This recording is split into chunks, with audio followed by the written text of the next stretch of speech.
যারা মানুষকে আল্লাহ দিয়ে দাওয়াত দেয় তাদের কথার চাইতে দামি কথা আর কার কথা?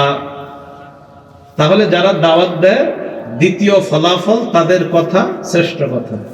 তিন নাম্বারটা হাদিসটা শোনার আগে একটু বাংলা বুঝেন। আপনি কোন চা দোকানের সামনে গিয়ে 10 জনকে দাওয়াত দিলেন, ভাই চলেন না মসজিদে নামাজ। 10 জনের মধ্যে 7 জন 8 জন আপনার দাওয়াতে মসজিদে আসছে, কথার কথা মাগরিবের আগে। এই যে 8 জন লোক আইসা মাগরিবের নামাজ পড়ছে, এই 8 জন মাগরিব পড়ে যেই সওয়াবটা পাবে তাদের সওয়াব আল্লাহ একটু কমাবে না, না কমিয়ে আপনি যে দাওয়াত দিয়ে আনছেন ওই 8 জনের ফুল সওয়াবটা আল্লাহ আপনাকেও দান করবেন। সুবহানাল্লাহ। মুসলিম শরীফের 6697 নম্বর হাদিসের বর্ণনা, তাকরার সহ হাদিস সংখ্যা হবে 7453টা। عن أبي هريرة رضي الله تعالى عنه قال قال رسول الله صلى الله عليه وسلم আবু হুরায়রা রাদিয়াল্লাহু তাআলা আনহুর বর্ণনা, নবীজি সাল্লাল্লাহু আলাইহি ওয়াসাল্লাম বলেন, মান দাআ ইলা হুদা কানা লাহু মিনাল আজরি মিসলু উজুরি মান তাবিআ। কোন ব্যক্তি যদি অন্য কাউকে কল্যাণের দিকে আহ্বান জানায়, হেদায়েতের দিকে আহ্বান জানায়, এই ব্যক্তির কথায় যতজন মানুষ কল্যাণের পথে আসবে, যতজন তার অনুসরণ করবে, তাদের সমপরিমাণ সওয়াব আল্লাহ ওই আহ্বানকারীকেও দিয়ে দেয়। হাদিস আরেকটু বাকি আছে, বলবো সেটা। ওয়ামান দাআ ইলা দালালাহ, কেউ যদি মানুষকে পথভ্রষ্টতার দিকে দাওয়াত দেয়, খারাপ কাজের দিকে দাওয়াত দেয়, কানা আলাইহি মিনাল ইসমি মিসলু আসামি মান তাবিআ। যে ব্যক্তি অন্য কাউকে খারাপ কাজের দাওয়াত দেয়, তার আমলনামায় যারা তার কথা শুইনা গুনাহ করবে তাদের গুনাহ একটু কাটা হবে না, তাদের সমপরিমাণ গুনাহ ওই আহ্বানকারীর আমলনামায় চলে যাবে। নাউজুবিল্লাহ। এজন্য একটা কথা মনে রাখবেন, আমাদের এক উস্তাদ বলছিলেন, এই শোন, গুনাহ করিস নিজেরা কইরা আল্লাহর কাছে মাফ চাইস, আল্লাহ মাফ করে দিবে। কাউরে গুনাহের দিকে ডাকিস না, হুজুরের শব্দটা বললাম। এই শোন, গুনাহ কইরা ক্ষমা চাইস, আল্লাহ ক্ষমা করে দিবে। কাউরে গুনাহ করতে বলিস না, হুজুর এভাবে বলছিলেন। মাওলানা হইতে তখন 5-6 বছর বাকি আমাদের। হুজুর শব্দটা বলছিলেন, এই শোন, গুনাহ করিস, কইরা ফেললে এমনি গুনাহ তো হবেই, তো গুনাহ কইরা ফেললে আল্লাহর কাছে মাফ চাইস, তো নিজে গুনাহ করলে আল্লাহর কাছে মাফ চাইস, আল্লাহ ক্ষমা করবে। কাউরে গুনাহ করতে বলিস না, এটা বলে দিস। এখন হাদিস মিলান তো, নিজের গুনাহ হয়ে গেলে আল্লাহর কাছে ক্ষমা চাইলে কায়মন বাক্যে বলবেন, আল্লাহ মাফ করে দিবে। কিন্তু এই যে 10-12 জনকে আপনি গুনাহ করাইলেন, তাদের ভার কে নিবে? আমাদের সামনে সূরা হামিম আস-সাজদার 33 নং আয়াতে কারিমা তেলাওয়াত করলাম, মুসলিম শরীফের একটা হাদিস পেশ করলাম। আয়াত হাদিসকে সামনে রেখে দাওয়াত সম্পর্কে কিছু আলোচনা করার চেষ্টা করব। আদর্শ দায়ী কাকে বলে? যারা আমরা দাওয়াত ও তাবলীগের কাজ করব, কিভাবে করা উচিত, এই বিষয়ে কিছু কথা বলার চেষ্টা করব। আলোচনাটা সকলের জন্য কার্যকরী হবে বলে আমি মনে করি। আমি বলছি এই কারণে না, কারণ আমি যা বলবো আল্লাহর কথা বা রসুলের কথা বলার চেষ্টা করব, সেই হিসাবে আল্লাহ আর রসুলের কথাগুলো সকলের জন্য কার্যকরী হবে, এই জন্য আশাবাদী বললাম সকলের জন্যই কথাগুলো কার্যকরী। ভূমিকা হিসাবে আমরা 5টি কথা মনে রাখব। 1 নাম্বার, আম্বিয়া আলাইহিমুস সালাতু ওয়াস সালামকে আল্লাহ পাক রব্বুল আলামিন, পৃথিবী যত আম্বিয়া আলাইহিমুস সালাতু ওয়াস সালাম পৃথিবীতে এসেছেন, ঈসা আলাইহিস সালাতু ওয়াস সালাম পর্যন্ত বিভিন্ন সময়ে বিভিন্ন প্রয়োজনে বিভিন্ন জাতির কাছে আল্লাহ নবীদেরকে পাঠিয়েছেন। সূরা আরাফের 65 নম্বর আয়াতে আল্লাহ বলেন, ওয়া ইলা আদিন আখাহুম হুদা। فقال يا قوم اعبدوا الله ما لكم من إله غيره। আমি আদ জাতির নিকট হুদ আলাইহিস সালাতু ওয়াস সালামকে প্রেরণ করলাম। তিনি তার সম্প্রদায়কে দাওয়াত দিয়েছেন, হে আমার সম্প্রদায়, তোমরা আল্লাহর ইবাদত করো, তিনি ছাড়া কোনো ইলাহ নাই। সূরা আরাফের ৭৩ নম্বর আয়াতে আল্লাহ বলেন, ওয়া ইলা সামুদ আখাহুম সালিহান ফাকাল ইয়া কওমি ইবুদুল্লাহা মা লাকুম মিন ইলাহিন গায়রু। আমি সামুদ জাতির নিকট সালেহ আলাইহিস সালাতু ওয়াস সালামকে প্রেরণ করলাম। তিনি তাদেরকে দাওয়াত দিলেন, হে আমার সম্প্রদায়, তোমরা আল্লাহর ইবাদত করো, তিনি ছাড়া কোনো ইলাহ নাই। সূরা আরাফের ৮৫ নম্বর আয়াতে আল্লাহ বলেন, ওয়া ইলা মাদিয়ানা আখাহুম শুআইবান ফাকাল ইয়া কওমি ইবুদুল্লাহা মা লাকুম মিন ইলাহিন গায়রু। আমি মাদিয়ান জাতির নিকট শুআইব আলাইহিস সালাতু ওয়াস সালামকে পাঠাইলাম। তিনি তাদেরকে দাওয়াত দিলেন, হে আমার সম্প্রদায়, তোমরা এক আল্লাহর ইবাদত করো, তিনি ছাড়া কোনো ইলাহ নাই।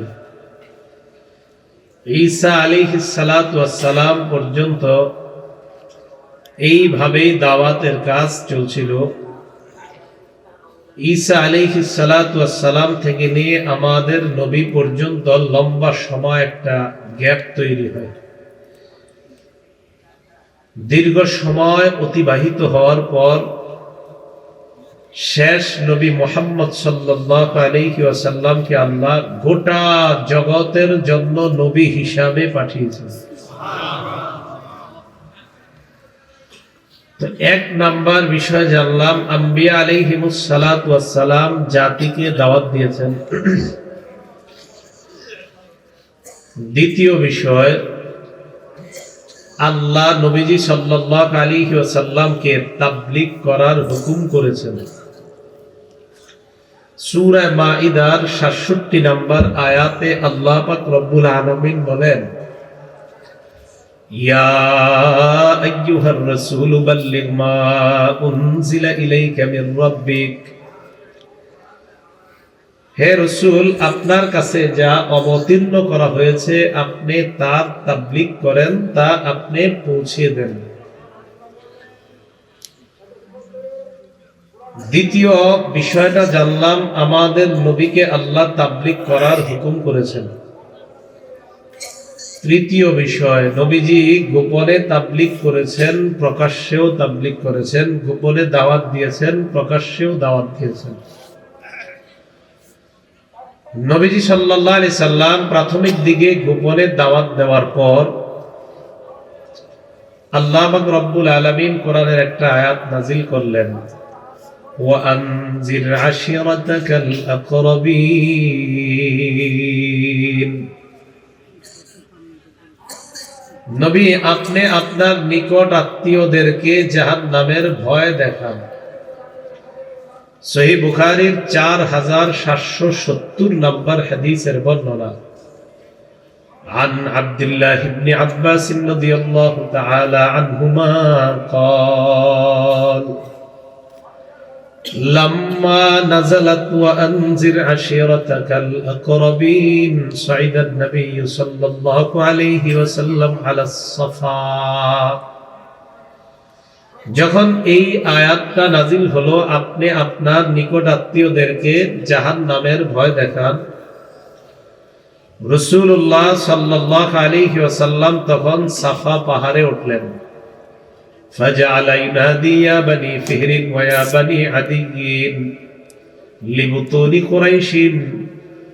কুরাইশের বিভিন্ন দল, বিভিন্ন গোত্র, তাদের নাম ধরে ধরে আল্লাহ রাসূল ডাকলেন, বললেন তোমরা এখানে আসো, কথা আছে।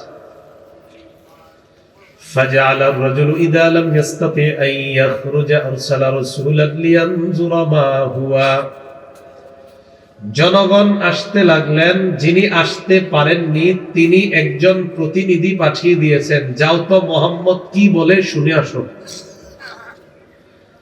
লোকজন জড়সড় হওয়ার পর রাসূলুল্লাহ সাল্লাল্লাহু আলাইহি সাল্লাম বললেন, আরাআইতাকুম লাউ আখবারতুকুম আন্না খাইলান বিল ওয়াদি তুরিদু আন তুদিরা আলাইকুম, তোমরা কি মনে করো আমি যদি তোমাদেরকে বলি এই পাহাড়ের পিছনে একদল ঘোড়সওয়ার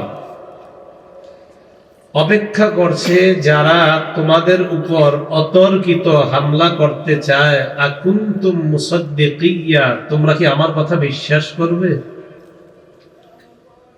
ক্বালু না'আম মা জাররাবনা আলাইকা ইল্লা সিদকা, সবাই এক বাক্যে নবীকে বললেন, আমরা তোমার কথা বিশ্বাস করব, কারণ তোমাকে আমরা কখনো সত্যবাদী ছাড়া কল্পনাই করতে পারিনি। আমরা সত্যবাদী ছাড়া তোমাকে কখনো বিবেচনাই করিনি, তুমি সবসময় সত্য বলবে, এটাই তো একটা সহজ কথা, তুমি যা বলবে সব বিশ্বাস করবে। নবীজি সাল্লাল্লাহু আলাইহি সাল্লাম বললেন, ফাইন্নী নাযীরুল লাকুম বাইনা ইয়াদাই আযাবিন শাদীদ, আমি তোমাদেরকে কঠিন আযাবের ভয় দেখাই, আল্লাহ যদি মেনে না নাও তোমাদেরকে আল্লাহ কঠিন শাস্তি দিবেন। ফাকামা আবু লাহাবিন, আবু লাহাব দাঁড়িয়ে যায় আর বলে, তাব্বান লাকা সাইরাল ইয়াউম আলিহাদা জামাতানা,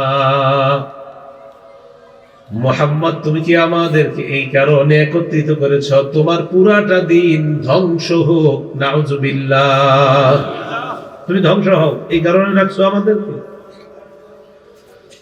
ফানাজালাত তাব্বাত ইয়াদা আবি লাহাবিন ওয়া তাব, আল্লাহ আয়াত নাযিল করে দিলেন, আমার নবী ধ্বংস হবে না, আবু লাহাবের দুই হাত ধ্বংস হোক। রাসূল সাল্লাল্লাহু আলাইহি সাল্লাম প্রকাশ্যে তাবলীগ করা শুরু করলেন, দাওয়াত দেওয়া শুরু করলেন। এগুলো তৃতীয় কথা। চতুর্থ কথা, আমাদের নবীর মাধ্যমে নবুয়তের দরজা বন্ধ হয়ে গেছে। সহিহ বুখারীর 3535 নম্বর হাদিসের বর্ণনা, قال رسول الله صلى الله عليه وسلم, নবীজি বলেন, ইন্না মাসালি ওয়া মাসালাল আমবিয়াই মিন ক্বাবলি কামাসালি রাজুলিন বানা বাইতান ফাআহসানা ওয়া আজমালা, নবীজি বলেন, আমার আর আমার পূর্ববর্তী নবীদের দৃষ্টান্ত এমন এক ব্যক্তির মতো, যেই ব্যক্তি একটা ঘর বানিয়েছে, ঘরটা বড় সুন্দরভাবে সাজিয়েছে, ইল্লা মাউদিআ লাবিনাতিন ফি জাওিয়া, ঘরের এক কোণায় একটা ইটের জায়গা পরিমাণ ফাঁকা। ঘর কি সমাপ্ত না অসমাপ্ত? ফাজআলা আন-নাসু ইয়াতুফুনা বিহি ওয়া ইয়া'জাবুনা লাহু ওয়া ইয়াকুলুনা হাল্লা উদিআত হাযিহিল লাবিনা, জনগণ ওই ঘরটার চারপাশে ঘুরে আর আশ্চর্য হয়। ঘরের সৌন্দর্যতা দেখে মানুষ মুগ্ধ হয়ে যায়, যখন দেখে একটা ইটের জায়গা পরিমাণ ফাঁকা, তখন মানুষ আরো আশ্চর্য হয়ে যায়। এত সুন্দর একটা ঘর, ঘরের কোণার মধ্যে একটা ইটের জায়গা ফাঁকা, মানুষ তখন বলাবলি করে, কেন এই ইটটা লাগানো হলো না? নবীজি বলেন, আনাল লাবিনা আনা খাতামুন নবিয়িন লা নাবিয়্যা বাদি, শোনো তোমরা, আমি হলাম সেই ইট, আমার মাধ্যমে আল্লাহ পাক রব্বুল আলামিন ঘরের ওই কোণার ইট লাগিয়ে ঘরের সৌন্দর্যতা সমাপ্ত করে দিয়েছেন। আমার আগ পর্যন্ত সব নবীর আল্লাহ পাঠিয়ে ঈসা নবী পর্যন্ত ঘর আল্লাহ সাজিয়েছে, একটা জায়গা ফাঁকা, আমার মাধ্যমে নবুয়তের ওই সৌন্দর্যতার সমাপ্ত আল্লাহ করে দিয়েছে। নবী আমার পরে আর নবী নাই, তে কাজ করবে কে? এবার 5 নাম্বার কথা, যেহেতু নবী আর আসবে না, তাই নবীদের এই কাজ আমরা করব। কারা করব? নবী আর আসবে, তাহলে নবীদের কাজ কে করতে হবে? আমরা। বলেন, উম্মত করতে হবে। কে করতে হবে? এগুলো 5 নাম্বার কথা। সহিহ বুখারীর 3461 নম্বর হাদিসের বর্ণনা, قال رسول الله صلى الله عليه وسلم بلغوا عني ولو آية নবীজি বলেন আমার পক্ষ থেকে একটি আয়াত যদি হয় তোমরা অন্যের কাছে তাবলীগ করে দাও, পৌঁছে দাও। কিছু একটা আমার কাছ থেকে জানবা, আমার কাছ থেকে যেটা জানো এটা তোমরা অন্যের কাছে পৌঁছে দাও। তাহলে এখন বলেন তাবলীগের কাজ এখন নবীদের না আমাদের? কারণ নবী আর দুনিয়াতে আসবেন, আমাদের নবী শেষ নবী। পাঁচটা মৌলিক কথা আবার বলছি। এক নাম্বার, সব নবীরা দাওয়াতের কাজ করছে।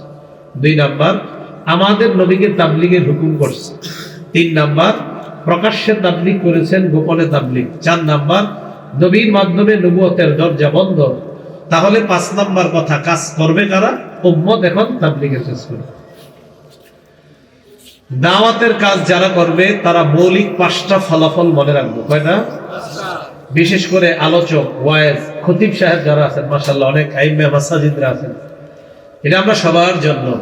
জুমার দিন যারা বয়ান করে তারাও একজন দায়ী, যারা ওয়াজ করে তারাও দায়ী, যারা দাওয়াত ও তাবলীগের কাজ করে মানুষের কাছে কাছে গিয়ে দাওয়াত দেয় তারাও দায়ী।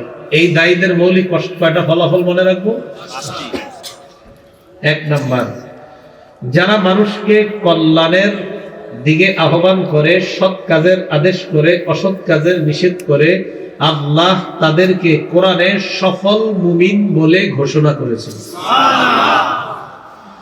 সূরা আলী ইমরানের 104 নম্বর আয়াতে আল্লাহ বলেন, ওয়ালতাকুম মিনকুম উম্মাতুন ইয়াদউনা ইলাল খায়র ويأمرون بالمعروف وينهون عن المنكر وأولئك هم المفلحون। আল্লাহ বলেন তোমাদের মধ্যে এমন একটা দল হওয়া দরকার, এমন একটা দল হতে হবে, এমন একটা দল হওয়া উচিত যারা মানুষকে কল্যাণের দিকে আহ্বান করবে, সৎ কাজের আদেশ করবে, অসৎ কাজের নিষেধ করবে, আর তারাই হলো সফল কাম। তাহলে যারা দাওয়াতের কাজ করবে তাদেরকে আল্লাহ সফল বলেছেন। দুই নাম্বার, যারা কল্যাণের দাওয়াত দিবে, আল্লাহর দিকে মানুষকে দাওয়াত দিবে, তাদের কথা কোরআনে আল্লাহ শ্রেষ্ঠ কথা বলে ঘোষণা করেছেন। সূরা হামিম আস-সাজদা 33 নম্বর আয়াত, যে আয়াতটা আমি ভূমিকাতে তেলাওয়াত করেছি। আল্লাহ বলেন, ওয়ামান আহসানু কাওলাম মিম্মান দাআ ইলাল্লাহি ওয়া আমিলা সালিহান ওয়া ক্বালা ইন্নানি মিনাল মুসলিমিন। আল্লাহ বলেন, ওই ব্যক্তির চেয়ে উত্তম কথা আর কার, যে ব্যক্তি মানুষকে আল্লাহর দিকে দাওয়াত দেয়, নেক আমল করে আর বলে নিশ্চয়ই আমি মুসলমান। পৃথিবীর মধ্যে মানুষদের মধ্যে সবচেয়ে শ্রেষ্ঠ কথা হলো মুহাম্মদ সাল্লাল্লাহু আলাইহি ওয়াসাল্লামের কথা। মুয়াজ্জিন সাহেব যখন বলে হাইয়া আলাস সালাহ, হাইয়া আলাল ফালাহ, আম্মা জান আয়েশা বলেন, মুয়াজ্জিন সাহেবের এই কথার চাইতে আর দামি কথা কার হতে পারে? যারা মানুষকে আল্লাহ দিয়ে দাওয়াত দেয় তাদের কথার চাইতে দামি কথা আর কার কথা? তাহলে যারা দাওয়াত দেয়, দ্বিতীয় ফলাফল তাদের কথা শ্রেষ্ঠ কথা। তিন নাম্বারটা হাদিসটা শোনার আগে একটু বাংলা বুঝেন। আপনি কোন চা দোকানের সামনে গিয়ে 10 জনকে দাওয়াত দিলেন, ভাই চলেন না মসজিদে নামাজ। 10 জনের মধ্যে 7 জন 8 জন আপনার দাওয়াতে মসজিদে আসছেন, কথার কথা মাগরিবের আগে। এই যে 8 জন লোক আইসা মাগরিবের নামাজ পড়ছে, এই 8 জন মাগরিব পড়ে যেই সওয়াবটা পাবে, তাদের সওয়াব আল্লাহ একটু কমাবে না, না কমিয়ে আপনি যে দাওয়াত দিয়ে আনছেন ওই 8 জনের ফুল সওয়াবটা আল্লাহ আপনাকেও দান করবেন। সুবহানাল্লাহ। মুসলিম শরীফের 6697 নম্বর হাদিসের বর্ণনা, তাকরার সহ হাদিস সংখ্যা হবে 7453টা। عن أبي هريرة رضي الله تعالى عنه قال قال رسول الله صلى الله عليه وسلم। আবু হুরায়রা রাদিয়াল্লাহু তাআলা আনহুর বর্ণনা, নবীজি সাল্লাল্লাহু আলাইহি ওয়াসাল্লাম বলেন, মান দাআ ইলা হুদা কানা লাহু মিনাল আজরি মিসলু উজুরি মান তাবিআ। কোন ব্যক্তি যদি অন্য কাউকে কল্যাণের দিকে আহ্বান জানায়, হেদায়েতের দিকে আহ্বান জানায়, এই ব্যক্তির কথায় যতজন মানুষ কল্যাণের পথে আসবে, যতজন তার অনুসরণ করবে, তাদের সমপরিমাণ সওয়াব আল্লাহ ওই আহ্বানকারীকেও দিয়ে দেয়। হাদিস আরেকটু বাকি আছে, বলবো সেটা। ওয়ামান দাআ ইলা দালালাহ, কেউ যদি মানুষকে পথভ্রষ্টতার দিকে দাওয়াত দেয়, খারাপ কাজের দিকে দাওয়াত দেয়, কানা আলাইহি মিনাল ইসমি মিসলু আসামি মান তাবিআ, যে ব্যক্তি অন্য কাউকে খারাপ কাজের দাওয়াত দেয়, তার আমলনামায় যারা তার কথা শুইনা গুনাহ করবে তাদের গুনাহ একটু কাটা হবে না, তাদের সমপরিমাণ গুনাহ ওই আহ্বানকারীর আমলনামায় চলে যাবে। নাউজুবিল্লাহ।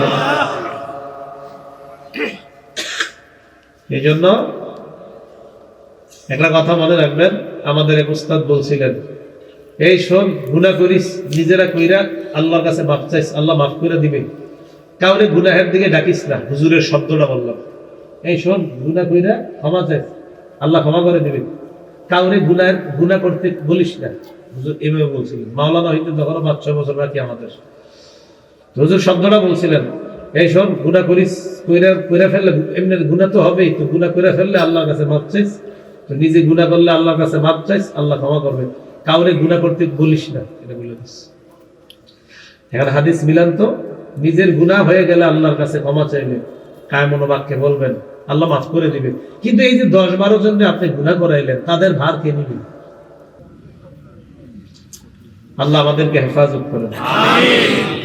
তো 3 নাম্বার, কল্যাণের দিকে আহ্বানকারীকে আল্লাহ, যতজন মানুষ ওই কল্যাণকর কাজটা করবে ততজনের সমপরিমাণ সওয়াব আল্লাহ দান করবেন। 4 নাম্বার, যারা কল্যাণের দাওয়াত দিবে, একজন মানুষ যদি আপনার দাওয়াতে হেদায়েত পেয়ে যায়, আরবের লাল ওটের চাইতে আল্লাহ আপনাকে আরো দামি জিনিস দান করছেন। এক্ষেত্রে আমরা বুখারীর একটা হাদিস শুনি, সহিহ বুখারীর 4210 নম্বর হাদিসের বর্ণনা। সাহাল ইবনে সাদ রাদিয়াল্লাহু তাআলা আনহুর বর্ণনা, তিনি বলেন, আন্না রাসূলুল্লাহ সাল্লাল্লাহু আলাইহি ওয়াসাল্লাম ক্বালা ইয়াউম খায়বার, নবীজি খায়বারের যুদ্ধে বললেন, খায়বারের যুদ্ধের দিন আল্লাহ রাসূল বললেন, লা উতিয়ান্না হাদিহির রায়াতা গাদান রাজুলান ইফতাহুল্লাহু আলা ইয়াদাইহি, আগামীকাল এমন এক ব্যক্তির হাতে পতাকা দিব যার হাতে আল্লাহ খায়বারের বিজয় দান করবেন। সাহাবারা রাতের বেলা জল্পনায় রাত কাটায় দেয়, কেউ রাতের বেলা ঘুমায় না। ফাবাতান নাসু ইয়াদুকুনা লাইলাতাহুম আইয়ুহুম ইউতাহা, সাহাবারা রাতের বেলা এই জল্পনায় কাটায় দেয়, না জানি কাকে দেওয়া হয় পতাকাটা। ফালাম্মা আসবাহান নাস গাদাউ আলা রাসূলিল্লাহি সাল্লাল্লাহু আলাইহি ওয়াসাল্লাম, সকাল যখন হয়ে যায় সবাই আল্লাহর রাসূলের সামনে আসলেন। কুল্লুহুম ইয়ারজু আইয়াতাহা, সবার আশা আমাকে পতাকাটা দিবে নবী, তো সবার আশা আমারই দিবে। নবীজি সবার দিকে তাকায় কয়, আইনা আলী ইবনে আবি তালিব রাদিয়াল্লাহু তাআলা আন, আলী কোথায়? সুবহানাল্লাহ। তাদের মাঝে হযরত আলী নাই, যারা গেছে পতাকা আনতে এদের মাঝে হযরত আলী নাই। সাহাবাদের পক্ষ থেকে জবাব দেওয়া হলো, ইয়া রাসূলুল্লাহ ইশতাকি আইনাই, হযরত আলীর চোখের মধ্যে সমস্যা, তাই আসতে পারে নাই। ফারসালা রাসূলুল্লাহ সাল্লাল্লাহু আলাইহি ওয়াসাল্লাম ইলাইহি ফাউতিয়া বিহি, নবীজি আলীর কাছে লোক পাঠিয়ে হযরত আলীকে ডেকে আনলেন। আনার পর ফাবাসাকা রাসূলুল্লাহ সাল্লাল্লাহু আলাইহি ওয়াসাল্লাম ফি আইনাইহি, নবীজি হযরত আলীর 2 চোখের মধ্যে থুতু মুবারক লাগায় দেয়। স্বপ্নে যদি লাগায় দেয় চোখে, তাও কাজ হবে। আল্লাহ কবুল করুন, আমিন।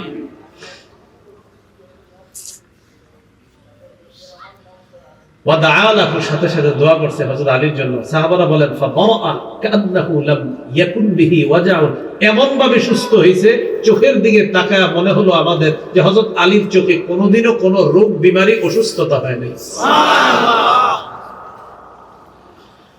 ফাআতাহু রায়া, পতাকা দিস। আলী রাদিয়াল্লাহু তাআলা আনহু বললেন, উকাতিলু হাত্তা ইয়াকুনু মিসলানা। ইয়া রাসূলুল্লাহ, আমাদের মতো তারা মুসলমান না হওয়া পর্যন্ত আমি লড়াই করব। নবীজি বললেন, কুনফুজ আলা রিসলিকা হাত্তা তানজিলা বিসাহাতিহিম, এই অবস্থায় তুমি যাও, যাওয়ার পর সুম্মা দুহুম ইলাল ইসলাম, ইসলামের দিকে তাদেরকে দাওয়াত দিবা। ওয়া আখবিরহুম বিমা ইয়াজিবু আলাইহিম মিন হাক্কিল্লাহ, আল্লাহর হকের ব্যাপারে তাদেরকে অবগত করবা। লা ইয়াহদিয়াল্লাহু বিকা রাজুলান ওয়াহিদান খায়রুন লাকা মিন আইয়াকুনা লাকা হুমুরুন নাআম। আলী, তোমার মাধ্যমে যদি একজন মানুষ আল্লাহ হেদায়েত দিয়ে দেয়, আরবের লাল ওট তোমার মালিকানায় আসার চাইতে এই একজন হেদায়েত দেওয়াটা কোটি গুণ বেশি দামি। খায়রুন, উত্তম, দামি।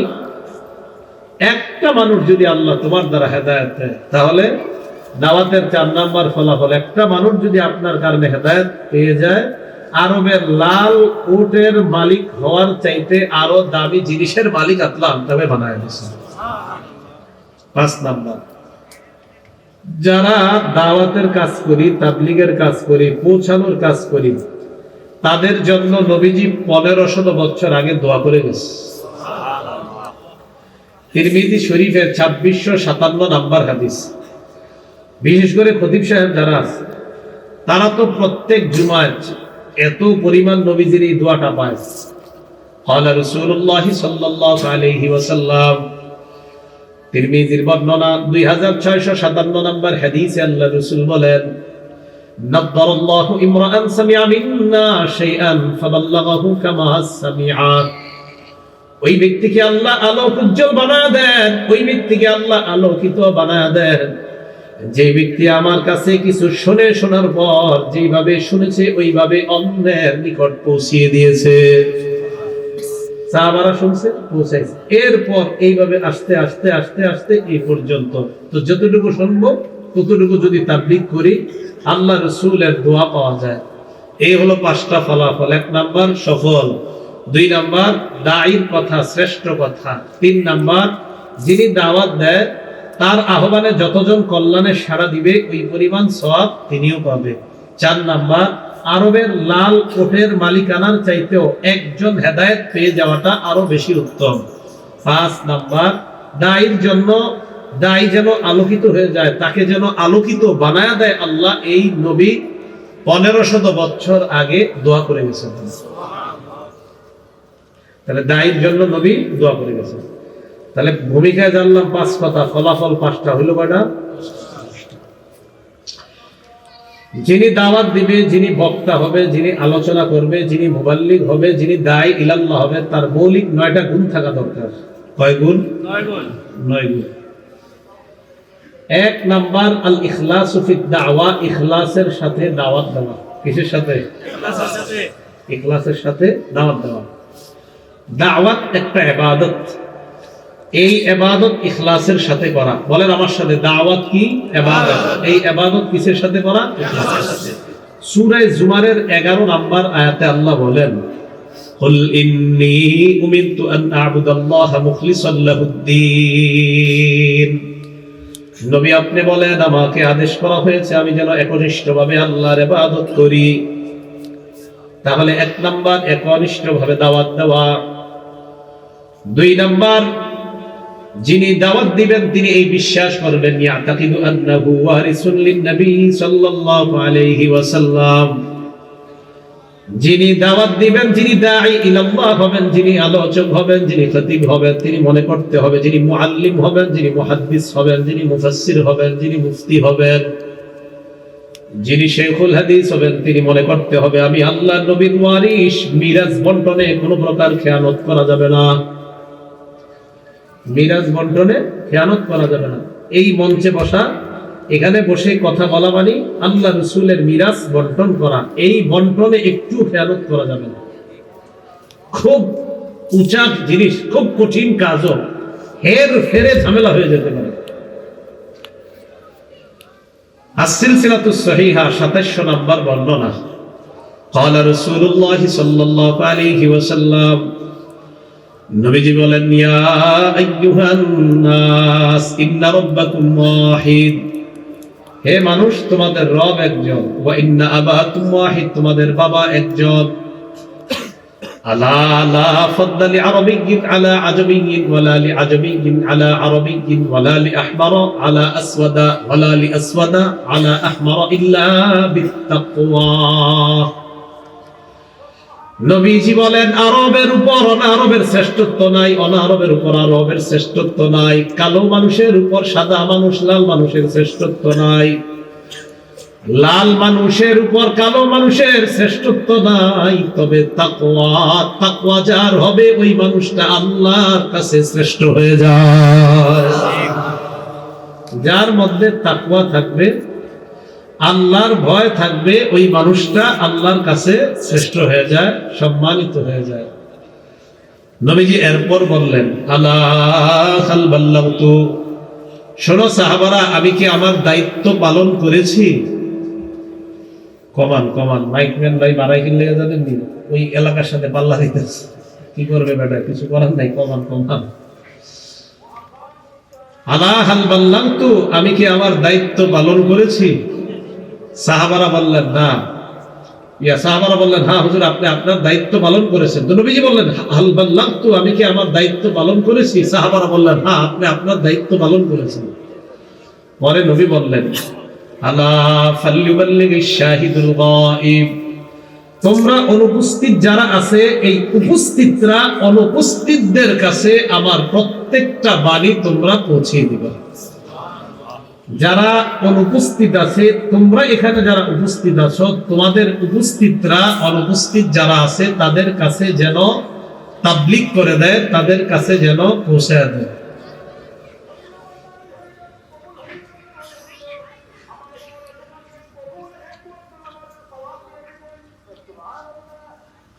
যাই হোক, তাহলে 2 নাম্বার ওয়ারিস, সূরা ইউসুফের 108 নাম্বার আয়াতে আল্লাহ বলেন, قل هذه سبيلي أدعو إلى الله على بصيرة أنا ومن اتبعني।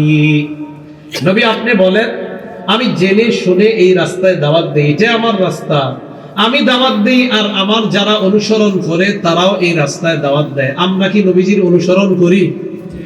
আমরা নবীর অনুসরণ করি না? তাহলে আমাদেরও কাজ এই রাস্তায় দাওয়াত দেওয়া। এগুলো 2 নাম্বার। 3 নাম্বারটা একটু গুরুত্ব সহকারে বুঝবেন, আইয়াকুনা সাবিতান ফি দাওয়া, অবিচল ভাবে দাওয়াতের কাজ করা। এই চিন্তা মনে না দাওয়াত জানি মানুষে নিচ্ছে কিনা না নিচ্ছে, এই দিকে খেয়াল করা যাবে না। আপনার কাজ দাওয়াত দেওয়া। কি দেওয়া? দাওয়াত দেওয়া। 2টা দৃষ্টান্ত দিলে বুঝে আসবে বিষয়টা। দৃষ্টান্ত নাম্বার 1, সূরা আনকাবুতের 14 নাম্বার আয়াতে আল্লাহ বলেন, ওয়ালাকাদ আরসালনা নূহান ইলা কওমিহি ফালাবিসা ফীহিম আলফা সানাতিন ইল্লা 50 আমা। আমি নূহ আলাইহিস সালাতু ওয়াস সালামকে প্রেরণ করলাম, তিনি তাদের মাঝে 50 বছর কম 1000 বছর, মানে 950 বছর দাওয়াত দিয়েছেন। কয় বছর? 950। তিনি তাদের মাঝে 950 বছর অবস্থান করেছেন। 950 বছর অবস্থান করে মানুষকে দাওয়াত দিলেন। এই যে 950 বছর দাওয়াত দিলেন, সূরা হুদের 40 নাম্বার আয়াতের শেষের দিকে আল্লাহ বলেন, ওয়ামা আমানা মাহু ইল্লা কালিল। নূহ নবীর দাওয়াতে স্বল্প সংখ্যক মানুষ ঈমান আনছে। কি মানুষ? এই যে 950 বছর নূহ নবী তাদের মাঝে অবস্থান করেছেন, এই কথাটা কার? আল্লাহ। আর স্বল্প সংখ্যক যে ঈমান এনেছেন, এই কথাটাও কার? আল্লাহ। এখন কথা হলো, এই যে 950 বছরে কলিল কলিল স্বল্প সংখ্যক ঈমান আনছে, নূহ নবী দাওয়াতের কাজ ছেড়ে দিচ্ছে? ছাড়ছে নাকি করছে? এগুলো 1 নাম্বার দৃষ্টান্ত। দৃষ্টান্ত নাম্বার 2, সহিহ বুখারীর 240 নাম্বার হাদিসের বর্ণনা। এই হাদিসের বর্ণনাকারী আব্দুল্লাহ ইবনে মাসউদ রাদিয়াল্লাহু তাআলা আনহু। পুরো হাদিসটা একটু মন দিয়ে শুনবেন, আর বিশেষ করে যারা নামাজ পড়েন না তারাও মন দিয়ে শুনবেন, আর যারা ফজর পড়েন না এরাও শুনবেন, বুঝলেন না? ফজরের নামাজ যাদের হয় না সবাই শুনবেন। আব্দুল্লাহ ইবনে মাসউদ রাদিয়াল্লাহু তাআলা আনহু বলেন, আন্না নবী সাল্লাল্লাহু আলাইহি ওয়াসাল্লাম কানা ইউসাল্লি ইনদাল বাইত, নবীজি সাল্লাল্লাহু আলাইহি ওয়াসাল্লাম কাবা চত্বরে নামাজ আদায় করতেছেন। ওয়া আবু জাহল ওয়া আসহাবুল লাহু জুলুস, পাশে আবু জাহেল আর তার সাথীরা বসা। ইস ক্বালা বা'দুহুম লিবা'দিন আইয়ুকুম ইয়াজি'ু বিসালা জাজুরি আলি ফুলান ফায়াদউহু আলা যহরি মুহাম্মাদিন ইযা সাজাদা। একজন আরেকজনকে বলে, অমুক এলাকায় কে যেতে পারবা? যাওয়ার পর ওই এলাকা থেকে উটের নারী বুড়িগুলা আনবা, আনার পর মুহাম্মদ যখন সিজদায় যাবে মুহাম্মদের পিঠের উপর রেখে দিবা। বুঝে আসছে সবার? যেহেতু আরেকটা মাহফিল হচ্ছে, হয়তো বুঝতে অনেক সমস্যা হবে, না বুঝলে সাথে সাথে বলবেন, আমি আবার বলবো এটা। আপনারা বুঝতেছেন সবাই? বলল কে পারবা? অমুক এলাকায় যাবে, যাওয়ার পর ওই এলাকা থেকে উটের নারী বুড়িগুলা আনবা, আনার পর মুহাম্মদ সাল্লাল্লাহু আলাইহি সাল্লাম যখন মুহাম্মদ সিজদায় যাবে তার পিঠের উপর এই উটের নারী বুড়িগুলা রেখে দিবা। একজন দাঁড়ায় গেছে, নাম উকবা ইবনে আবি মুআইদ, পাপিষ্ঠ দাঁড়ায় কয় আমি পারবো।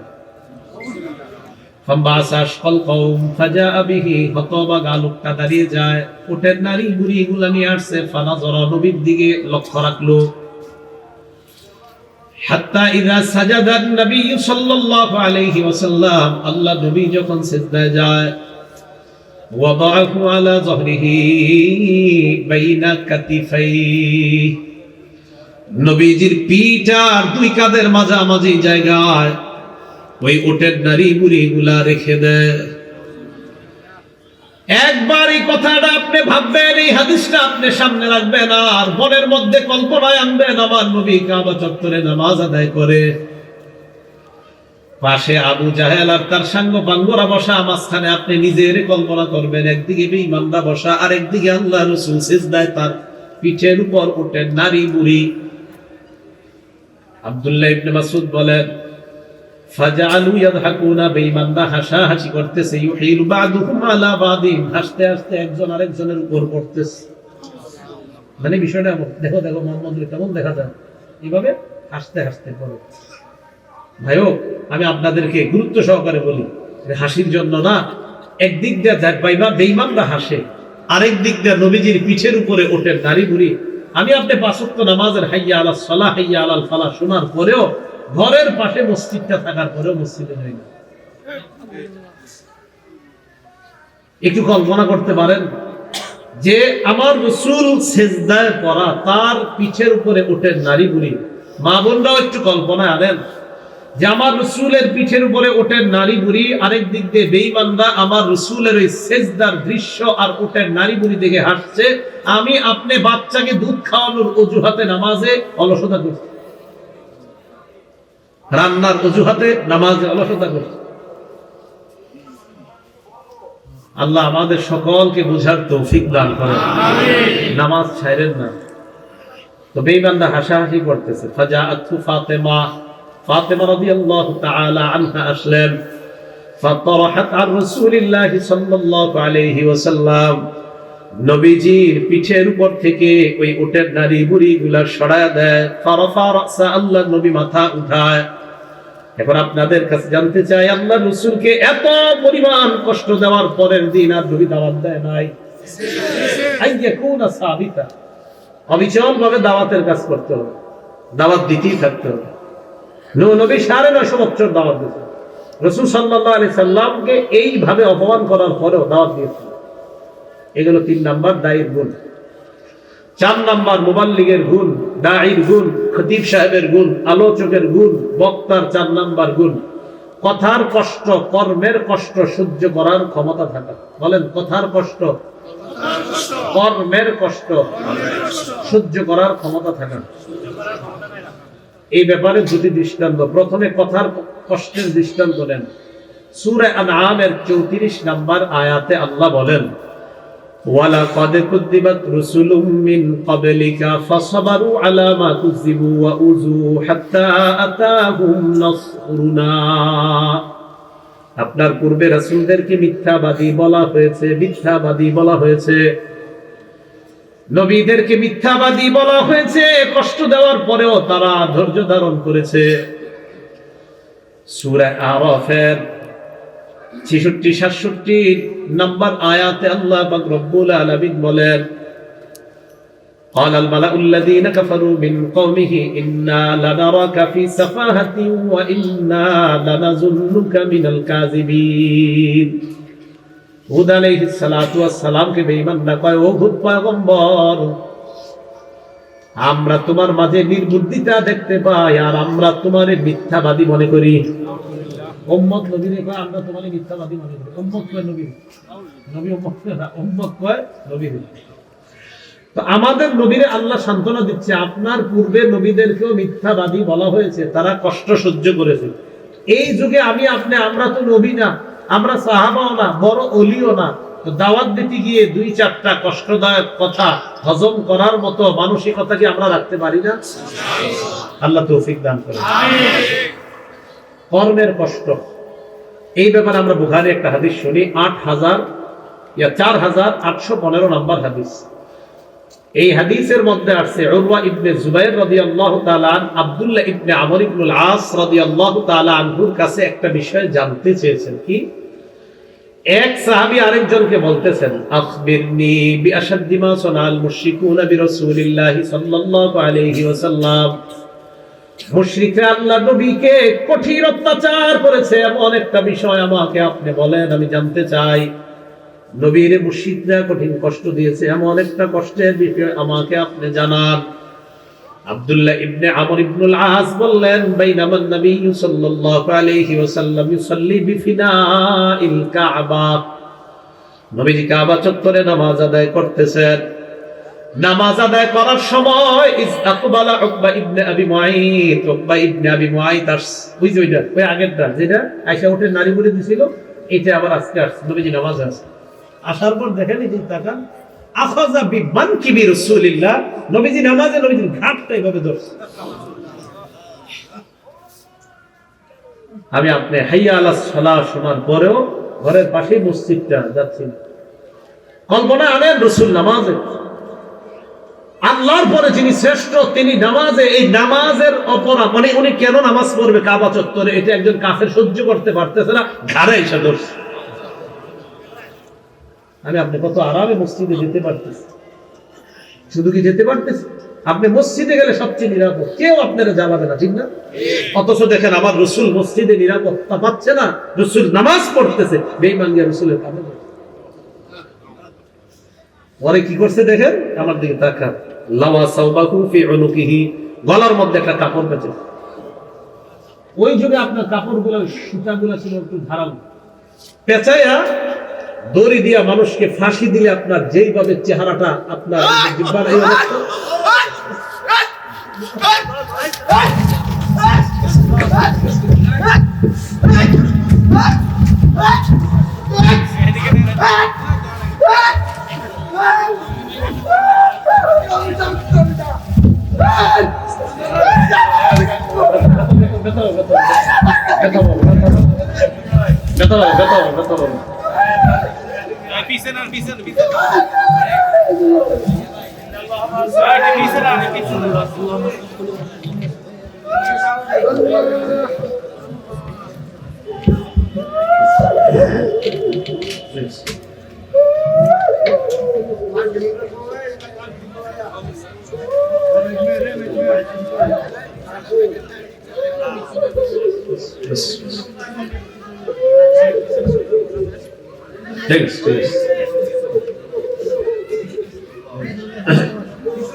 রাসূলুল্লাহ সাল্লাল্লাহু আলাইহি ওয়াসাল্লাম কাবা চত্বরে নামাজ আদায় করতেছেন। একজন পাপিষ্ঠ এসে আল্লাহ রাসূল সাল্লাল্লাহু আলাইহি সাল্লামের ঘাটটা ধরছে, ধরার পর লাওয়া সাওবাহু ফি উনুকিহি ওয়া খানাকাহু খানকান শাদীদান, কাপড়টা দিয়ে জোরে একটা টান দিছে। সেই জন্য বলছিলাম আমরা নামাজ পড়ব সবাই, আমাদের নবীজি সাল্লাল্লাহু আলাইহি সাল্লাম নামাজের মধ্যে দাঁড়িয়ে আছেন, কি পরিমাণ আঘাত সহ্য করেছেন চিন্তা করেন। তো বলেন এই যুগে আমরা মসজিদে গেলে আমাদের কি কেউ বাধা দিবে? নামাজ পড়বো তো সবাই ইনশাআল্লাহ। তো রাসূল সাল্লাল্লাহু আলাইহি সাল্লামের ওই হালাত যারা শুনতে পারে নাই, শুনে যাই হোক আমরা দোয়া করবো আল্লাহ যেন অন্তত এই যে দৃশ্যটা দেখলেন রাসূল সাল্লাল্লাহু আলাইহি সাল্লাম নামাজে ওই অবস্থায় কষ্ট পাওয়াটা, নবীজির একজন উম্মত ব্যাপারটা শুনতে পারেনি, তাহলে চিন্তা করেন ওই যুগে সাহাবাদের সামনে এই কষ্টগুলো রাসূলকে দিয়েছেন। এই জন্য ভাই সবাই নামাজ পড়বো তো ইনশাআল্লাহ। তো নবীজি সাল্লাল্লাহু আলাইহি সাল্লামকে এইভাবে যখন ধরছেন, ফাআকবালা আবু বকর সিদ্দিক রাদিয়াল্লাহু তাআলা আন, আবু বকর সিদ্দিক রাদিয়াল্লাহু তাআলা আনহু আসলেন। আসার পর ফাআখাযা বিমানকিবিহি ওয়া দাফা'a রাসূলুল্লাহি সাল্লাল্লাহু আলাইহি ওয়াসাল্লাম, নবীজি সাল্লাল্লাহু আলাইহি ওয়াসাল্লামের সামনে থেকে তাকে ধাক্কা মেরে সরিয়ে দেয়। আবু বকর সিদ্দিক বললেন, আতাকতুলুনা রাজুলান আইয়াকুলা রাব্বি আল্লাহ, একটা মানুষকে এই কারণে তোমরা হত্যা করতে চাও যে মানুষটা বলে আমার রব হলেন আল্লাহ। রবকে আল্লাহ, একটা মানুষকে এই কারণে তোমরা মেরে ফেলবা যিনি বলে আমার রব আল্লাহ, এই কারণে কি একটা মানুষকে মেরে ফেলতে হবে? তো যে বিষয়টা বুঝাইতে চাইছে, এই যে কর্মের কষ্ট নবীজিকে দিলেন, পরের দিন দাওয়াত দেন, তাহলে কথার কষ্ট কর্মের কষ্ট সহ্য করে দায়ীকে সামনের দিকে দাওয়াত দিতে হবে। এই হলো 4 নম্বর গুণ। তো খতিব সাহেবদেরকে মাঝে মাঝে মুসল্লিরা অনেক কথা বলে, একটু সহ্য করুন, বোঝানোর চেষ্টা করুন, আল্লাহ তৌফিক দান করুন। 5 নাম্বার, যেই এলাকায় দাওয়াত দিব ওই এলাকার মানুষের অবস্থান সম্পর্কে একটু জানার চেষ্টা করা। যেমন দেখেন এই এলাকায় এই মসজিদের খতিব সাহেব, ইমাম সাহেব, উনি 10 বছর 15 বছর 20 বছর এক এলাকায়, আর একজন আলোচক আজকে দাওয়াত দিতে আসবে, উনি প্রথম। তাহলে এই এলাকার অবস্থা সম্পর্কে এলাকার ইমাম সাহেব ওই আলোচকের চাইতে ভালো জানে, যেহেতু উনি এখানে 10-15 বছর। তো আসার পর অনেক সময় অনেক মসজিদের ইমাম খতিবরা কানে কানে বলে দেয় আলোচককে বলে দেয় যে এইভাবে এইভাবে হুজুর একটু কৌশলে আলোচনা করবেন এই এলাকায়, তাহলে ভালো হয়। আমার মতে আলোচকরা ওই এলাকার খতিব এবং ইমামের এই কথাগুলোকে গুরুত্ব দেওয়া এটা দরকার, উচিত। কেন? সহিহ বুখারী 126 নাম্বার হাদিসের বর্ণনা, আম্মা জান আয়েশা সিদ্দিকা রাদিয়াল্লাহু তাআলা আনহাকে রাসূলুল্লাহ সাল্লাল্লাহু আলাইহি সাল্লাম বলেন, আয়েশা জানো আমার মনের একটা নিয়ত আছে, কিন্তু নিয়তটা আমি বাস্তবায়ন করতেছি না। কি? ফালাউলা কওমুকি হাদিসুন আহদুহুম বিকুফরিন, আয়েশা আমি তোমার সম্প্রদায় যাদেরকে দাওয়াত দিয়েছি তারা নতুন মুসলমান হয়েছে, তারা যদি নতুন মুসলমান না হইতো লানাকাতুল কাবা ওয়া জাআলতু লাহা বাবাইন, বাবুন ইয়াদখুলুন নাস ওয়া বাবুন ইয়াখরুজুন, তারা যদি নতুন মুসলমান না হইতো আমি কাবাটাকে সংস্কার করতাম, কাবার 2টা দরজা বানাইতাম, এক দরজা দিয়ে মানুষ প্রবেশ করতো, আরেক দরজা দিয়ে মানুষ বের হইতো। আয়েশা তবে নতুন মুসলমান যারা হয়েছে তাদের মাঝে ফিতনা হতে পারে, এই ফিতনার আশঙ্কায় আমি কাবা সংস্কারে হাত দেই না। নবীজি কাবা সংস্কার করে চেয়েছিলেন 2টা দরজা হোক, কিন্তু কেন করেন নাই যে এখন কাবার দেয়ালে হাত দিলে তাদের মাঝে একটা ফিতনা হতে পারে, তাই আমি কাবার দেয়ালে এখন হাত দিব না। নবীর এই আশাটা আব্দুল্লাহ ইবনে জুবায়ের পরবর্তীতে ওনার আমলে উনি বাস্তবায়ন করেছিলেন, কাবার 2টা দরজা বানিয়েছিলেন, যদিও এখন আবার কাবার 1 দরজা। তো যে বিষয়টা বুঝাইতে চাইলাম যে দেখেন আমাদের নবী তিনিও মানুষের অবস্থাকে গুরুত্ব দিয়ে নবীজি নিজের একটা চাহিদাকে বাস্তবায়ন করে নাই। কেন? যে ফিতনা হতে পারে। এই জন্য কোন এলাকায় দায়ী যখন কাজ করবে তখন এলাকার অবস্থা জানা। এই জন্য দেখবেন দাওয়াত ও তাবলীগে যারা যায় কোনো মসজিদে গিয়ে বলে জোহরের নামাজের পর একটা এলান হয় যে তাআরুফি বয়ান হবে। তাআরুফি বয়ান মানে এই এলাকার পুরাতন সাথী নতুন সাথীদের সাথে একটা পরিচিত হবে। ভাই পুরাতন সাথী কারা কারা আছে নাম দেন, নতুন সাথী কারা কারা আছে নাম দেন। কেন? এটা কি দরকার? এটা এই জন্য দরকার, তাহলে এই এলাকায় দাওয়াতের কাজ করাটা সহজ হয়ে যাবে। এগুলো 5 নম্বর দায়ের গুণ। 6 নম্বর আইয়াকুনা আলিমান বিশরিয়াতিল্লাতী ইয়াদউন নাসা ইলাইহা, যিনি দাওয়াত দিবে, যেই বিষয়ে দাওয়াত দিবে তিনি ওই বিষয়ে পূর্ণ জ্ঞান রেখে দাওয়াত দিতে হবে। আমি যতটুকু বলবো এতটুকু আমার জানতে হবে, তারপর বলতে হবে। হ্যাঁ, আমি ভুল ভাল জেনে বলাটা এটা ঠিক না। আমি যতটুকু দাওয়াত দিব ততটুকুর অন্তত জ্ঞান আমার থাকবে, এটা কথার কথা। ভাই আমি আপনাদের সামনে আসছি লা ইলাহা ইল্লাল্লাহ এটা দাওয়াত দিতে, তো আমার উচিত লা ইলাহা ইল্লাল্লাহ বিশুদ্ধ উচ্চারণে এই লা ইলাহা ইল্লাল্লাহ নিজে পড়বো, অন্যকে পড়াবো, আর এটার সামান্য কিছু বাস্তবতা বলবো। ভাই আল্লাহ ছাড়া কোনো ইলাহ নাই, আল্লাহ ছাড়া কোনো ইলাহ নাই, আল্লাহই একমাত্র খালেক, আল্লাহই রাজ্জাক, আল্লাহই রব, আল্লাহই লালনকারী, আল্লাহই পালনকারী। অন্তত ন্যূনতম এই লা ইলাহা ইল্লাল্লাহ এই ধারণাটা যিনি দাওয়াত দিবে তার মাঝে থাকা, যে আল্লাহ ছাড়া কোনো ইলাহ নাই। তখন কিভাবে বলা যে আল্লাহ হলেন খালেক, আমরা হলাম মাখলুক। খালেক সব কিছু করতে পারে, মাখলুকের কোনো মুখাপেক্ষী না খালেক, কিন্তু মাখলুক খালেকের মুখাপেক্ষী। খালেকের সাহায্য ছাড়া মাখলুক কিছু করতে পারবে না। অন্তত এই জ্ঞানগুলা থাকা। 7 নাম্বার, যিনি দাওয়াতের কাজ করবেন তিনি সকলের কল্যাণ কামনা করা। বলেন কি করা? আমার সাথে আজকে থেকে একটা কথা সবাই আমরা ওয়াদা করি, বলেন আমরা সকল মুসলমানের কল্যাণ কামনা করি।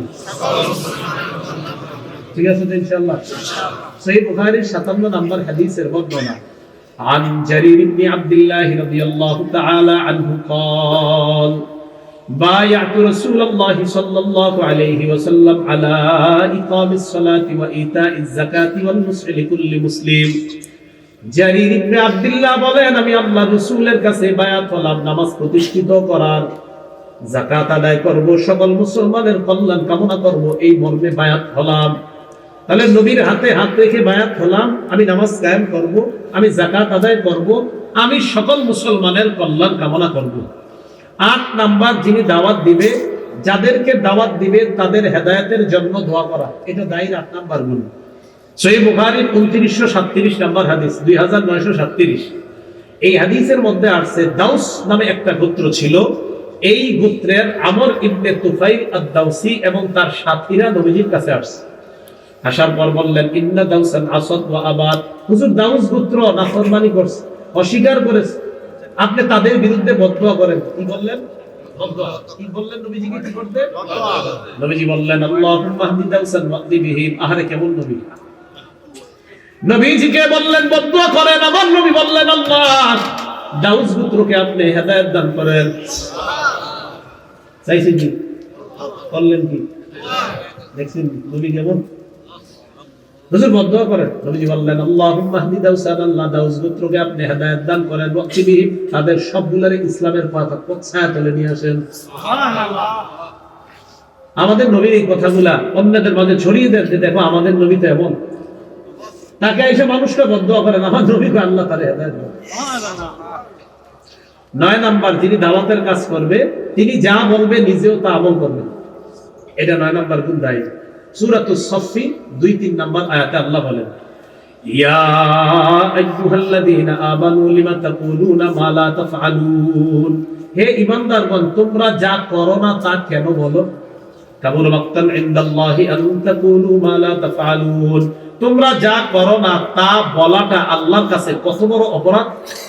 তাহলে আমরা যা বলি তা করা। আমরা অন্যদেরকে বলবো, ভাই আপনি নামাজ পড়েন, আমিও পড়বো। আমরা অন্যদেরকে বলবো, ভাই আপনি রোজা রাখেন, মানে দাওয়াত দিলাম, ভাই আমিও রোজা রাখবো। ভাই আপনি হজ করেন টাকা থাকলে, আমিও টাকা হইলে হজ করবো। এই হলো আমি যা বলবো নিজেও তা পালন করবো। সূরা বাকারার 44 নম্বর আয়াতে আল্লাহ বলেন, আতা'মুরুনা আন-নাসা বিল বিররি ওয়া তানসাউনা আনফুসাকুম। তোমরা কি কল্যাণের আদেশ করছো, সৎ কাজের আদেশ করছো, আর নিজেদের কি ভুলে যাচ্ছ? বলেন আমরা সৎ কাজের আদেশ করব, নিজেরাও সৎ পথে চলবো। বলেন তো কথাটা, আমরা সৎ কাজের আদেশ করব, নিজেরাও সৎ পথে চলবো ইনশাআল্লাহ। তাহলে কয়টা গুণ হইল? তাই 9টা। আগের 10 আর 9 কত হইল? কয়টা? কত? দাওয়াত দেওয়ার 4 পদ্ধতি। বলেন দাওয়াত দেওয়ার পদ্ধতি কয়টা? 1 নাম্বার, কৌশলে দাওয়াত দেওয়া। কিভাবে দাওয়াত দেওয়া? সূরা নাহলের 125 নাম্বার আয়াত আল্লাহ বলেন, উদউ ইলা সাবিলি রাব্বিকা বিল হিকমাতি ওয়াল মাউইযাতিল হাসানা। নবী আপনি আপনার রবের রাস্তায় কৌশলের সাথে দাওয়াত দেন, ওয়াল মাউইযাতিল হাসানা, এবং আপনি উত্তম ওয়াজের মাধ্যমে দাওয়াত দেন। কৌশলে এবং উত্তম ওয়াজের মাধ্যমে। 2 নাম্বার বলেন নরম ভাষায় দাওয়াত দেওয়া, বলেন তো সূরা তাহার 42, 43, 44 নাম্বার আয়াতে আল্লাহ বলেন ইযহাব আনতা ওয়া আখুকা বিআয়াতি ওয়া লা তানিয়া ফি যিকরি ইযহাবা ইলা ফিরআউনা ইন্নাহু তাগা ফাকুলা লাহু কাওলান লায়্যিনান লাআল্লাহু ইয়াতাযাক্কারু আও ইয়াখশা। মুসা আর হারুন নবীকে আল্লাহ বললেন আপনারা দুইজন যান ফিরআউনের কাছে, আমার শরণ থেকে গাফেল হয়েন না, উদাসীন হয়েন না, দুর্বল হয়েন না। আপনারা দুইজন ফেরাউনের কাছে যান, ফেরাউন নাফরমানি করেছে। ফাকুলা লাহু কাওলান লায়্যিনা, নরম ভাষায় দাওয়াত দেন, লাআল্লাহু ইয়াতাযাক্কার, হতে পারে ফেরাউন উপদেশ গ্রহণ করবে। নরম ভাষায় দাওয়াতের ফলাফল আল্লাহ বলছে যে হতে পারে যারা দাওয়াত দিবেন তিনি গ্রহণ করতেও পারেন। তাহলে নরম ভাষায় দাওয়াত দিলে যাকে দিব তিনি গ্রহণ করতেও পারে। 3 নাম্বার কর্কশ ভাষা ব্যবহার না করা দাওয়াতের ক্ষেত্রে। কি ভাষা? সূরা আলী ইমরানের 159 নাম্বার আয়াত আল্লাহ বলেন ফাবিমা রাহমাতিন মিনাল্লাহি লিনতা লাহুম, আল্লাহর রহমতে আপনি সাহাবাদের জন্য নরম হয়েছেন। ওয়ালাউ কুনতা ফাজ্জান গালিজাল কলবি লানফাদ্দু মিন হাওলিক, আপনি যদি কর্কশ ভাষী হতেন, আপনার হৃদয়টা যদি কঠোর হতো, সাহাবারা আপনার আশেপাশ থেকে সবাই চলে যেত। তাহলে কর্কশ ভাষী না হওয়া, গরম ভাষা মানে হৃদয়টা কঠোর না হওয়া। 4 নাম্বার প্রয়োজনের খাতিরে গরম ভাষা ব্যবহার দোষণীয় নয়। কি বললাম? প্রয়োজনের খাতিরে গরম ভাষা ব্যবহার দোষণীয় না। যেমন সন্তানকে কি সবসময় নরম ভাষায় শাসন চলে না গরম হতে হয়? হতে হয় মাঝে মাঝে, মাঝে মাঝে গরম হলে। যেমন এখন তো আর নাই, 10 বছর আগের অবস্থা, 15 বছর আগের অবস্থাটা দেখেন। আমরা মাদ্রাসা থেকে যখন বাড়িতে যেতাম 7 দিন 8 দিনের ছুটিতে, ফজরের নামাজের সময় আম্মা আব্বা একবার ডাকতেন, এই ওঠো, তো মনে করেন একটু উঠি। শীতকালে বিশেষ করে লেভেল মিস্ত্রি করতে কি মন চায়? সেটি সত্যি কথাই, কার মন চায়?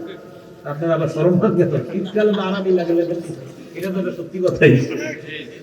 এখন আব্বা আম্মা বলে ওঠো, জি উঠতেছি আব্বা। আবার এসে বলে তোমাদেরকে মাদ্রাসায় কেন পড়াইছি, ওঠো। এই তো মনে করেন ভিতরে তো সব অবস্থা খারাপ হয়ে যাচ্ছে। তাহলে বোঝা যায় আগে আসলে শ্রদ্ধাবোধ ছিল মা বাবার প্রতি সন্তানদের। এক ডাক দিলে হইতো এই হয়ে যেত সন্তানদের কাছে। এখন কেন জানি আপনার এই শাসনগুলা নাই, সমাজ থেকে উঠে যাচ্ছে। বাবা মা তাদের শাসন যে আগে সন্তানের কি কার্যকরী হইতো। স্কুল পর্যন্ত মিস দিতাম না আব্বার ধরে, চিন্তা করেন আপনি।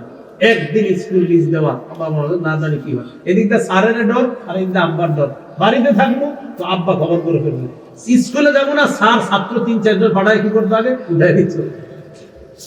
এখন আর এগুলা নাই।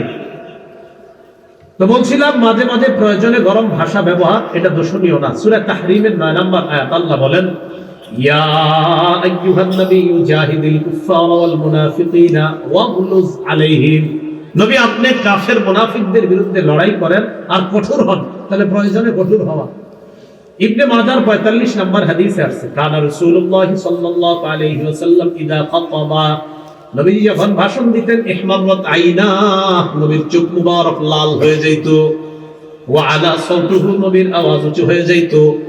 ওয়াশতাদ্দা গাদাবুহু, আল্লাহ রাসূলের ক্রোধ বেড়ে যেত, রাগ বেড়ে যেত। তাহলে চোখ লাল হয়ে যেত, আওয়াজ উঁচু হয়ে যেত, রাগ বেড়ে যেত নবীর। কান্নাহু মুনজিরু জাইশিন, যেন কোন সেনাবাহিনী দলকে আল্লাহ রাসূল সতর্ক করতেছেন এমনটা মনে হতো। খুব মন দেন, একদম মাথাটা ঠান্ডা করেন। 1 নাম্বার ভূমিকাতে 5টি কথা নবীরা দাওয়াত দিয়েছেন, আমাদের নবী তাবলীগ করেছেন। 3 নাম্বার নবী প্রকাশ্যে তাবলীগ করেছেন, গোপনে করেছেন। 4 নাম্বার নবীর মাধ্যমে নবুয়তের দরজা বন্ধ হয়ে গিয়েছে। 5 নাম্বার নবীওয়ালা কাজের দায়িত্ব এখন আমাদের। 5টা ফলাফল। 1 নাম্বার দাওয়াত দিলে সফল। 2 নাম্বার দাওয়াতের ভাষা কোরআনের মধ্যে আল্লাহ বলছেন সবচেয়ে শ্রেষ্ঠ কথা। 3 নাম্বার যিনি দাওয়াত দিবেন যাদেরকে দিয়েছেন তাদের সমপরিমাণ সওয়াব। 4 নাম্বার যিনি দাওয়াত দিবেন তার মাধ্যমে যদি হেদায়েত হয়ে যায় আরবের লাল ওটের চাইতে আরো উত্তম কিছু হওয়া। 5 নাম্বার যিনি দাওয়াত দিবেন তাকে আল্লাহ যেন আলোকময় বানিয়ে দেন, আলোক উজ্জ্বল করে দেন, এই দোয়া নবী করেছেন। 9টা গুণাবলী ইখলাসের সাথে দাওয়াত দেওয়া। 2 নাম্বার যিনি দাওয়াত দিবেন তিনি মনে করতে হবে আমি আল্লাহ রাসূলের ওয়ারিস, আমি নবীর মিরাস বন্টন করতেছি, খেয়ানত করা যাবে না। 3 নাম্বার অবিচল ভাবে দাওয়াত দেওয়া। 4 নাম্বার কথার কষ্ট, কর্মের কষ্ট সহ্য করার ক্ষমতা থাকা। 5 নাম্বার যাদেরকে দাওয়াত দিব তাদের আচার, রুচি, নীতি ইত্যাদি বোঝার চেষ্টা করা। 6 নাম্বার, যেই বিষয়ে দাওয়াত দিব ওই বিষয়ের জ্ঞান থাকা। 7 নাম্বার, যাদেরকে দাওয়াত দিব তাদের কল্যাণ কামনা করা। 8 নাম্বার, যাদেরকে দাওয়াত দিব তাদের হেদায়েতের জন্য দোয়া করা। 9 নাম্বার, আমি যে দাওয়াত দিব আমি নিজেও ওই অনুযায়ী আমল করা। 4 পদ্ধতিতে দাওয়াত দেওয়া। 1 কৌশলে দাওয়াত দেওয়া। 2 নরম ভাষায় দাওয়াত দেওয়া। 3 কর্কশ ভাষী না হওয়া। 4 প্রয়োজনে কখনো কখনো গরম ভাষা বা একটু জোরে ভাষা ব্যবহার, এটা দূষণীয় নয়। এই কথাগুলা বললাম, ওলামারা তো মাশাআল্লাহ সহজে গ্রহণ করে ফেলছে, কিন্তু আপনারা সামনে যারা আছেন সাধারণ, আপনারা কি করবেন বলেন? আমার সাথে বলেন, হুজুর আমরা কি করব বলেন? আপনারা একটু ইতিহাস শিখতে হবে, শিখতে হবে, ঠিক আছে ইনশাআল্লাহ। আলেমদের কাছে শিখবেন প্রতি জুমায়, আর মাঝে মাঝে নামাজের পরে হুজুরদের কাছে শিখবেন, ওলামাদের কাছে। আর এখন যেহেতু মাশাআল্লাহ 2 বছর পর আবার আমাদের দেশে নিয়ামত আল্লাহ তাআলা ফিরিয়ে দিয়েছেন, তো ইনশাআল্লাহ আমরা শরীক যত সত্য ভাই, আপনি বেশি ব্যস্ত থাকলে অন্তত একটু শরীফা এটা জানান দেওয়া যে আল্লাহ আমি এই হক কাজের সাথে আছি। আগামীকাল জামাত না তো ঠিক আছে, ঠিক আছে ইনশাআল্লাহ। ইনশাআল্লাহ এখান থেকে আজকে অলরেডি চলে গিয়েছে মনে হয় প্রায় অনেক, আমাদের হুজুর বললেন অনেকগুলো গতকালকে গিয়েছে, আজকে থেকে নাকি বয়ানও শুরু হয়ে গেছে মাশাআল্লাহ। এবং আপনারা যারা যাবেন সম্ভবত মাঠে ঢুকতে পারবেন কিনা এটা নিয়ে আশঙ্কা করা হচ্ছে। মাশাআল্লাহ প্রচুর পরিমাণ লোক হয়ে গেছে, তো এই জন্য ইনশাআল্লাহ আমরা যাবো তো ইনশাআল্লাহ। সর্বশেষ মেয়র সাহেবের সাথে আজকে দ্বিতীয়বার আমার সাক্ষাৎ। আরেকদিন আরেক জায়গায় সাক্ষাৎ হয়েছে, উনি পুরা বয়ান ওদিনও শুনছেন, আজকেও মাশাআল্লাহ। কোথায়? নূরপুর, না নূরপুর, আজকেও শুনেছেন। এই জন্য উনি আলেমদেরকে মহব্বত করে, এটা ওইদিনও আমি শুনেছি, আজকে শুনেছি। আজকে থেকে ওনারা আমি বলবো ইমাম খতিব যারা আছে তাদের প্রতি যেন মহব্বত আরেকটু বাড়ায় দেয়, কি বলেন ইনশাআল্লাহ? তবে ইনশাআল্লাহ ওনাদের সব ব্যাপারেই যেন উনি ইনশাআল্লাহ চুপি সারি গিয়ে হযরত ওমরের মতো খোঁজ খবর রাখেন যে হুজুর কি কি দরকার, কি ব্যবস্থা, কেমন আছেন, কিভাবে চলছে, এই জাতীয় কাজগুলো যেন উনিও করতে পারে। আল্লাহ যেন করায়, আল্লাহ তৌফিক দান করেন। সর্বশেষ একটা কথা আছে, আমি যতক্ষণ আলোচনা করছি সামনে যারা আছেন আপনাদের কি মনে হয় কিছু হইলেও শিখছেন বলে মনে হয়? স্টেজে যারা আছেন তারা ছাড়া সামনে যারা আছেন 2 হাত তুলেন তো, তুলে দেখেন যে হ্যাঁ হুজুর কিছু শিখছি বলে, একদম 2 হাত টান টান করে কিছু শিখছেন বলে মনে হচ্ছে? হাত নামায় না, হাত নামায় না, আসলে মনে হচ্ছে কিছু শিখছেন। তাহলে এই দাবি থেকে বলছি আমি, যদি কিছু শিখে থাকেন বলবো একটা দাবি নিয়ে কথা মানবেন সবাই ইনশাআল্লাহ বলেন? হয় না আরো জোরে? আমি উঠে যাওয়ার পর কেউ উঠবেন, হাত তুলে ঠিক আছে না ইনশাআল্লাহ? আপনারা মাশাআল্লাহ অনেক ভালো মানুষ। এই সৌন্দর্যতা হয়েছে মাহফিলের, সৌন্দর্যতা নষ্ট। আসল আলোচক মাওলানা মুফতি নোমান কাসিমি সাহেব হযরত অবশ্যই গুরুত্বপূর্ণ আলোচনা করবেন, এবং ওনার আলোচনা খুব তাত্ত্বিক আলোচনা, বিশ্লেষণমূলক।